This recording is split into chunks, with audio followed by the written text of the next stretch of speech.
में बात रांची के चुटिया थाना इलाके से है, जहां स्वर्ण रेखा नदी में एक युवक का तैरता हुआ शव मिला। पुलिस के मुताबिक युवक की गला रेतकर हत्या कर शव को नदी में फेंका गया है। शव की शिनाख्त नहीं हो पाई है, वहीं मौके से शराब की बोतलें भी बरामद हुई है। पुलिस मामले की छानबीन कर रही है।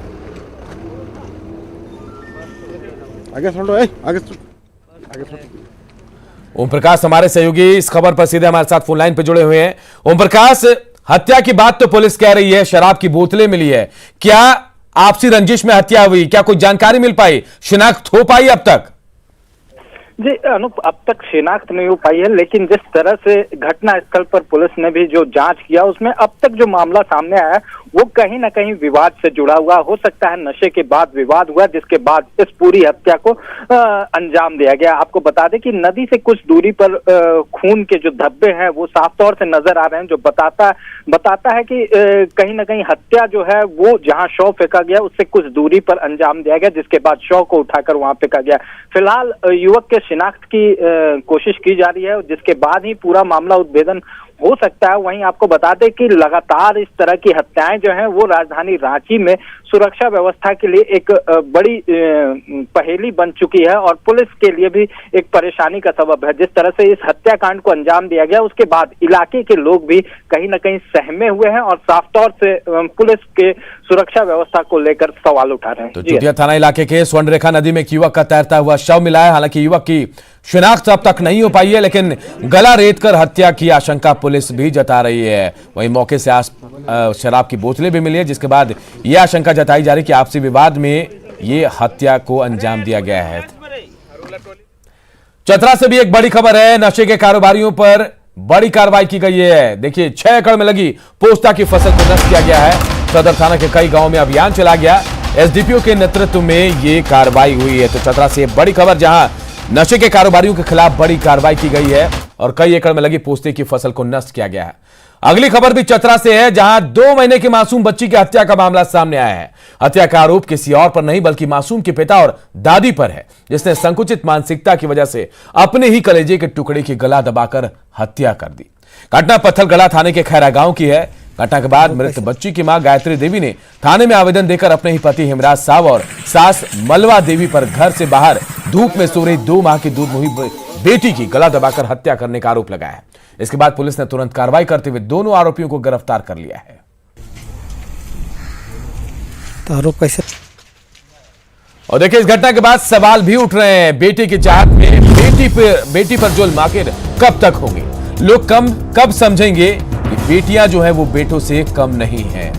कई सवाल उठ रहे हैं ऐसी घटनाओं के बाद, और इन सवालों का जवाब भी बेहद जरूरी। बेटियों से भेदभाव करने वालों का बहिष्कार आखिर कब करेगा समाज? गुमला जिला के चैनपुर प्रखंड मुख्यालय के सामुदायिक स्वास्थ्य केंद्र में स्वास्थ्यकर्मियों की लापरवाही से एक नवजात की मौत हो गई। मामला चैनपुर प्रखंड के बरवे नगर गांव का है। वसीना बीवी नाम की महिला को रात में प्रसव पीड़ा के बाद अस्पताल ले जाना पड़ा, लेकिन परिजनों की लाख कोशिश के बावजूद 108 नंबर एम्बुलेंस गांव तक नहीं पहुंची। महिला का प्रसव घर में ही हो गया। थक कर परिजनों ने गांव में ही महिला और नवजात को भर्ती करा दिया, लेकिन वार्ड में शिफ्ट करने के बाद भी डॉक्टर पीड़ित महिला और नवजात की जांच करने नहीं पहुंचा। ड्यूटी में तैनात नर्स की लापरवाही से नवजात की मौत हो गई, जिसके बाद अस्पताल में खूब हंगामा भी हुआ। इधर अस्पताल प्रबंधन आरोपों को सिरे से खारिज कर रहा है।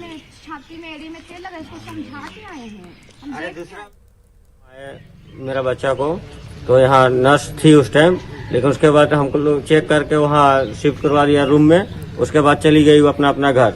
हम 10 बजे रात को फिर आए देखने, नर्स बच्चा रो रहा था उस टाइम, तो वहाँ पर कोई नहीं मिला हमको। नर्स भी नहीं थी, ना डॉक्टर भी नहीं था। डॉक्टर नहीं है? नहीं थी, देखी। उसके बाद में बच्चा को चेक की, उसके बाद में रोया। उसके बाद में ठीक हो जाएगा, अगर ठंडा है तो ले जाइए वार्ड तरफ, उसके बाद में अच्छा से रखिएगा, इसे बोल के बोली। तो हम भी ठंडा के चलते, और अभी तो अब थोड़ा तबीयत खराब जिसे ही लगा बच्चा का, तो ठीक से एक बार में सब बच्चा नहीं पीता है तो अस्थिर से पिएगा, इसे सोचे हम। जिस समय देखा उस समय बच्चा डेथ कर चुका था। उसके पहले मुझे उसकी सूचना नहीं थी कि बच्चा कैसा है नहीं है। अभी नर्स से पूछने पर बता रही है कि बच्चा स्वस्थ था, अचानक उसका डेथ हो गया। तो जब इस तरह का घटना घट गई है तो इसका जिम्मेवारी कौन लेंगे? अब जहाँ तक बच्चे के मरने जीने की बात है, अब कैसे डेथ किया ये तो नहीं कहा जा सकता है। इधर चतरा में एक नाबालिग की जबरन शादी कराने का मामला सामने आया है। ग्रामीणों द्वारा बच्ची की शादी की सूचना पर चाइल्ड लाइन के सहयोग से पुलिस ने कार्रवाई की है। दूल्हे को गिरफ्तार कर जेल भेज दिया गया है। वहीं नाबालिग विवाहित बच्ची का भी रेस्क्यू कर लिया गया है। उसे मेडिकल जांच के बाद बाल कल्याण समिति के सामने प्रस्तुत किया जाएगा। चाइल्ड लाइन के सदस्य अनिता मिश्रा ने बताया कि सिमरिया थाना क्षेत्र की 16 वर्षीय नाबालिग बच्ची की शादी के दौर के बलबल मंदिर में कराए जाने की सूचना मिली थी। नाबालिग की शादी की शिकायत किसी ग्रामीण ने चाइल्ड लाइन में की थी।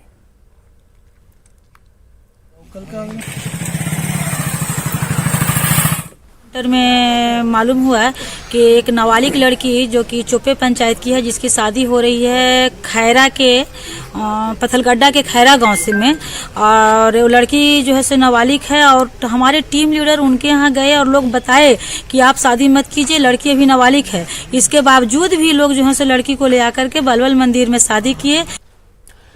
झारखंड में कोरोना से एक व्यक्ति की मौत के बाद राज्य में कोरोना से मरने वालों का आंकड़ा जो 1011 हो गया है। वहीं पिछले 24 घंटे में राज्य में कोरोना से 173 नए मामले मिले हैं। राज्य में कोरोना के एक्टिव केस की संख्या 1675 है। आपको बता दें कि पिछले कुछ दिनों में राज्य में कोरोना जांच में पॉजिटिविटी का रेट जो है वो बढ़ा है। रांची में तो ये 4% से भी ऊपर हो गया है। कोरोना के बढ़ते खतरे के साथ कोरोना अपडेट दे रहे हमारे सहयोगी उपेंद्र कुमार।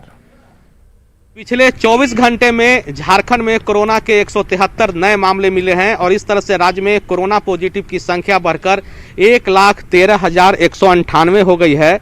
जबकि इस दरमियान 205 कोरोना पॉजिटिव ठीक हुए हैं और कोरोना को परास्त करने वालों की संख्या भी 1,10,512 है। पिछले 24 घंटे की बात करें तो राज्य में दुमका में कोरोना से एक व्यक्ति की मौत हुई है और इस तरह से राज्य में कोरोना से मरने वालों की संख्या 1011 हो गई है। जबकि अभी भी राज्य में कोरोना के 1675 एक्टिव केस हैं, यानी कि ऐसे केस जिनमें कोरोना का संक्रमण है। लेकिन खास बात यह है कि राज्य में कोरोना का जो पॉजिटिविटी रेट है वो बढ़ रहा है। इसकी वजह यह है कि लोग सावधान नहीं है। अस्पताल की बात करें या फिर बाजार की बात करें, हर जगह पे सोशल डिस्टेंसिंग का पालन नहीं हो रहा, साफ सफाई का ध्यान नहीं रखा जा रहा। यहाँ के कुछ मरीज के परिजन हम इनसे पूछते हैं कि आखिर अंदर में साफ सफाई की क्या व्यवस्था है। यहाँ पर लिफ्ट में, सीढ़ी में बहुत थूका हुआ है। सैनिटाइजर होना चाहिए था, छिड़काव होना चाहिए था। क्या आपका कहना है कि हर दिन सैनिटाइज नहीं होता है सर? नहीं, यहाँ तो देखने को नहीं मिला। अगर ऐसा होता तो यहाँ तो साफ सफाई तो दिखता ना। ऐसी स्थिति में जाहिर सी बात है कि जो कोरोना का पॉजिटिविटी रेट रांची में बढ़कर 4.5 के करीब हो गया है, इसकी वजह कहीं न कहीं इस तरह की जो लापरवाही है उसका भी एक कारण है। कैमरामैन अमित के साथ उपेंद्र, न्यूज 18 रांची। झारखंड से सटे बंगाल के सीमावर्ती इलाकों में जेएमएम अपना ठौर तलाश रही है और इसी लिहाज से करीब 25 सीटों पर पार्टी अपना आकलन करने में जुटी है। जेएमएम गठबंधन करने को लेकर भी प्रयासरत है ताकि चुनाव में बीजेपी के खिलाफ पूरे दमखम से उतरा जा सके। जेएमएम प्रवक्ता की माने तो बंगाल के जो इलाके झारखंड से सटे हैं और जो आदिवासी बहुल इलाके हैं, उन इलाकों में पार्टी अपने संगठन को धार देने में जुटी है। इधर बीजेपी ने मामले को लेकर चुटकी भी ली है। देखिए, निश्चित तौर पर हम गठबंधन के हिमायती हैं और गठबंधन की राजनीति से ही जो पूरे देश में एक भय और अशांति का माहौल पैदा करनी चाहती है जो पार्टियां, उसका मुकाबला हम लोग कर सकते। देखिए, बिहार में इन्होंने चंद सीटों की आशा में लालू प्रसाद जी के लिए नियम विरुद्ध रेड कारपेट बिछा दिया था, लेकिन बड़े बेआबरू होकर तेरे कुचे से निकले। लालू प्रसाद जी ने उन्हें एक भी सीट नहीं दिया और जेएमएम जितनी सीटों पर लड़ी वो बुरे तरीके से हार गई। अब ये बंगाल में भी सोच रहे हैं कि दीदी शायद कुछ रहम करे और कुछ सीटों पे इन्हें एडजस्टमेंट हो जाए, लेकिन वहां भी इनकी दाल नहीं गलने वाली और वहां भी परिणाम 0/0 ही। जो है झारखंड में कुछ और खबरें, लेकिन एक छोटे से ब्रेक के बाद जल्द लौटते हैं।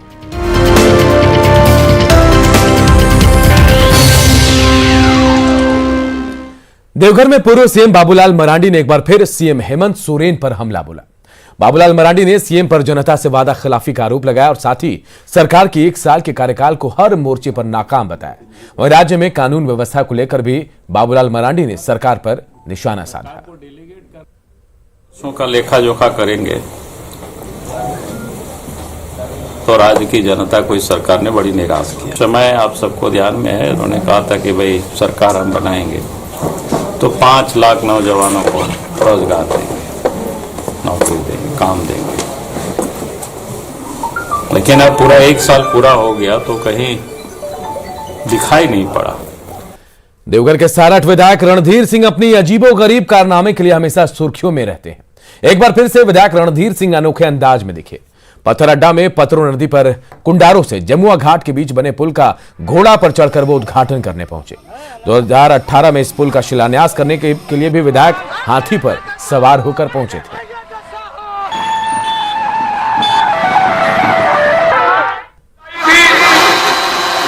और 2018 में हमारे कार्यकर्ताओं के सहयोग से, हमारे नेताओं के सहयोग से हम जो है उसमें हाथी पर चढ़ के शिलान्यास करने के लिए आए थे। और 2 साल के बाद 2 साल से कम समय में पुल बन के तैयार हुआ और आज घोड़ा पर चढ़ के आपको उद्घाटन करने के लिए आपको इधर रांची के मोरहाबादी मैदान में होमगार्ड के नव चयनित अभ्यर्थियों का अनिश्चितकालीन प्रदर्शन जारी है। लातेहार जिले के जवानों के आंदोलन का 7वां दिन है। कड़ाके की ठंड में तिरपाल के नीचे रहना और प्रदर्शन जारी रखना इनके लिए बड़ी चुनौती है। अभ्यर्थियों की परेशानी का जायजा लिया हमारे सहयोगी संजय कुमार सिन्हा ने।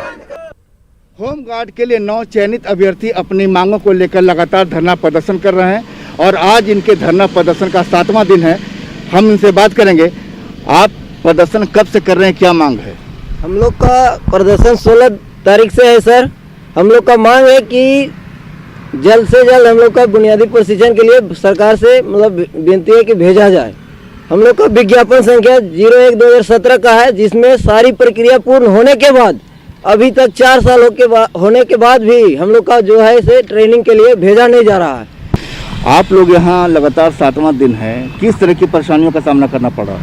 परेशानी इतना है सर कि हम लोग बताने के बावजूद भी हम लोग की परेशानियों के सरकार ने नहीं सुन रही है। देखिए सर, हम लोग महिला होते हुए भी तिरपाल लगा के तो पूरा चादरा पतला बिछा करके हम लोग यहाँ बैठे हुए हैं इतना कड़ी ठंड में। आप यहाँ पर बैठी हैं लगातार, किस तरह की मुश्किलें आ रही है? क्या कोई अभी तक आप लोगों से बात करने आया? जी सर, अभी तक तो हम लोग कोई पूछने नहीं आया। कोई इतना दिन से हम लोग का 1 सप्ताह हो गया, हम लोग को कोई पूछने तक नहीं आया। नहीं सर, कोई नहीं आया है और हम लोग बहुत ठंड से गुजर रहे हैं सर। बहुत हवा भी चलता है सर। घर में बच्चों को छोड़कर आई होंगी, पति कहाँ है?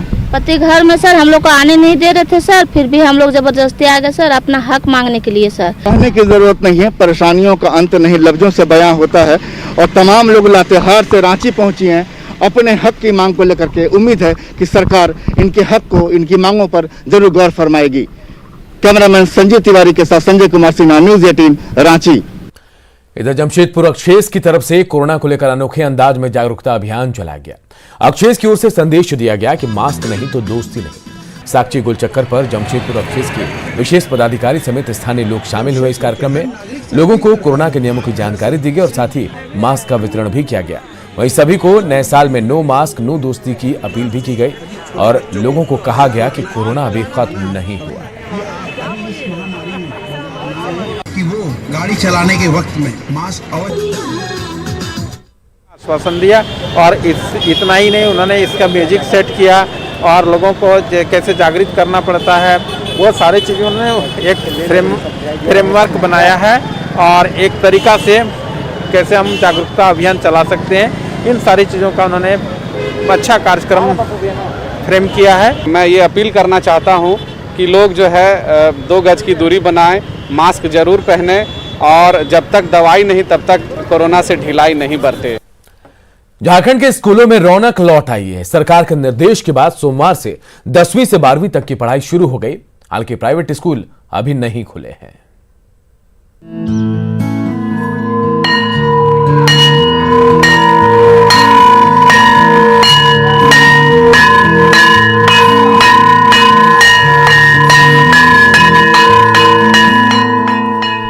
स्कूल की एक घंटी करीब 9 महीने बाद फिर सुनाई देने लगी है।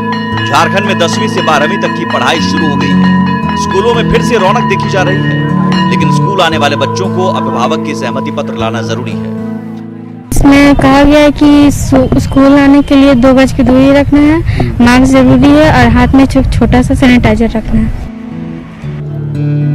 झारखंड में स्कूल तो खुल गए, लेकिन इसके लिए कई नियमों का पालन करना जरूरी है। जैसे रोटेशन के तहत पाली के अनुसार टाइम टेबल, शिक्षक और छात्र 6 फीट की दूरी बनाए रखेंगे, क्लासरूम में सीमित संख्या में बैठेंगे छात्र, एक बेंच पर एक छात्र, पीछे की बेंच रहेगी खाली, 3 से 4 घंटे ही होगी स्कूल में पढ़ाई, सभा, खेल और दूसरी गतिविधियों पर रोक, गेट पर ही थर्मल स्क्रीनिंग, सैनिटाइजेशन, बच्चों के स्वास्थ्य की होगी नियमित जांच, बायोमेट्रिक की जगह हाजिरी के लिए दूसरे इंतजाम, अपने टिफिन दूसरे बच्चे के साथ नहीं करेंगे शेयर। सरकार की तरफ से जो भी निर्देश मिला है उसका पालन करते हुए हम लोग विद्यालय आज से खोल रहे हैं और बच्चों को शिक्षा देने का काम कर रहे हैं।